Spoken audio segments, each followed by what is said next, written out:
От 1 август някои от цените на изделията ще бъдат повишени, а някои изделия няма да ги изработвам повече. Какво налага това нещо? Ами икономическата обстановка. Много от консумативите, които ползвам, като естествена кожа и като някакви дребни детайли, които влагам в сувенирите, малко по малко се повишават като цена всяка седмица, едва ли не. И различни доставчици, различни цени. И това налага да променят цените. Толкова. Ако някой се вгледа в това, което ще представя в сайта ми, girganov.org,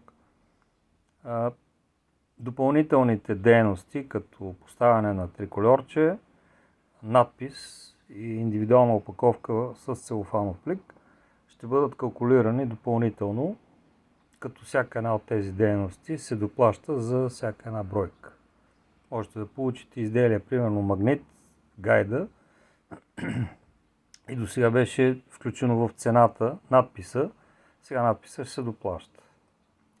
Опаковката целофанов плик може да не е кой знае какъв, обаче той също има стойност. И времето, за което го правиш това нещо като опаковане, също има стойност. И затова се налага да направя промена в цените. И ще се калкулират като цена, базова цена, която е сувенир, примерно магнит, сувенирчето с магнита. Оттам нататък, ако искате да се добавя нещо, като надпис, като опаковка, целофанов плик или пък друга опаковка, която е твърда, тя има друга цена, те ще ви бъдат калкулирани допълнително.